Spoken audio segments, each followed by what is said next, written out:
14 साल की बात है, 14 साल के बाद मैं फिर आ जाऊंगा, अभी भरत को राज्य का ध्यान मिलना चाहिए। ऐसा कह करके राम जी के साथ लक्ष्मण और सीता तीनों वन में निकल गए। विचार करो, आप एक बार कल्पना करो अपने मन में, जिस राम ने सब कुछ त्याग दिया, या हम एक एक इंची के लिए लड़ पड़ते हैं, गला काटने के लिए उतारू हो जाते हैं, जरा जरा सी बातों के लिए हम एक दूसरे से इतना गलत बोल देते हैं, इतना लड़ाई कर लेते हैं, कभी जीवन भर बोलते नहीं। लेकिन एक राम हमको त्याग सिखाता है कि राम ने कहा कि पिताजी इतनी छोटी बात है, 14 साल की बात है, 14 साल तक मुझे, यदि मैं यहाँ रहूंगा तो सिर्फ अयोध्या का राजा बना रहूंगा, यदि मैं बाहर जाऊंगा तो विश्व को भी देख लूंगा। विश्व कितना बड़ा। राम जी ने लंका तक की यात्रा की। राज्य के लिए सोचो, ज्यादा हाय हाय करने से मैं ऐसा कर लूंगा, ये मेरी इतनी जमीन चली गई, ये चला गया, वो चला गया। आपके अधिकार का आपसे कोई नहीं छीन सकता, इस बात ये भी ध्यान रखना। और आपके अधिकार में नहीं है तो वो आपसे कोई भी लेकर के छीन लेगा। इसलिए ज्यादा हाय हाय नहीं करना। ये कथा कहती है। क्या हुआ? तो इसलिए राम जी ने धर्म की स्थापना के लिए अपने पिता की आज्ञा मानी, और अपने पिता की आज्ञा को लेकर के राम जी के साथ लक्ष्मण जी और सीता जी, जो सीता जी कभी भी हमेशा फूलों के ऊपर चलते थे, फूलों के ऊपर इतनी राज दुलारी। चाचा तो जनक जी कह देते,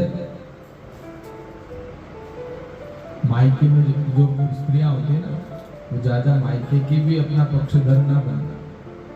देखना सीता जी ने भी क्या जीवन बताया, हमको समझाया कि जो शादी होती है, हमको यहाँ थोड़ी सी सुख सुविधा नहीं मिलती, हम सोचते हैं कि हमारे पास ऐसा होगा, शादी होगी तो हम कार में घूमेंगे, हम एरोप्लेन की यात्रा करेंगे, हमारे पास इतने नौकर चाकर होंगे, और घर आने पर शादी होने के बाद कोई ऐसी घटना घटती है तो जीवन में ऐसा कुछ नहीं मिलता, तो लोग तलाक कर लेते हैं।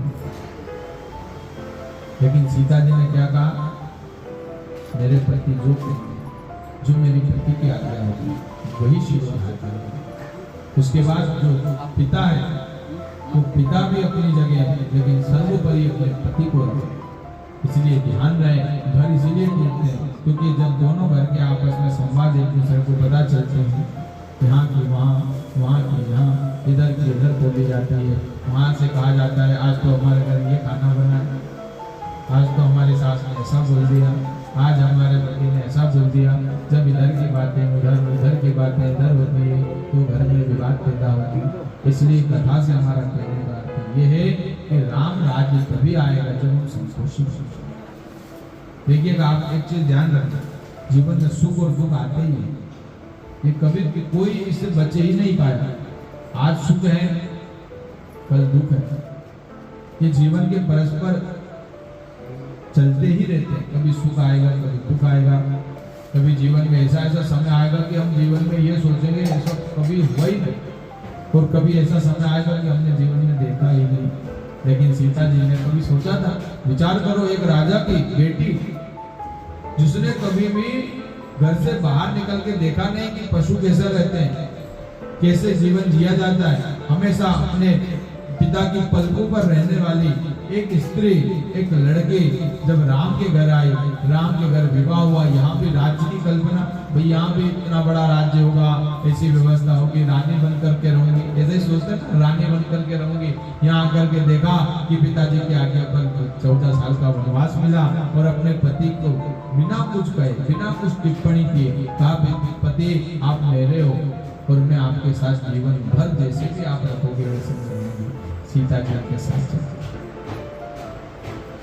इसलिए जीवन में ध्यान रखना मेरे प्यारे भाइयों और बहनों, जीवन में यदि संकट भी आए तो उसको राम काज मान करके, इसलिए हनुमान जी भी करते थे, राम काज कीने बिना मोहि कहाँ बिसरा।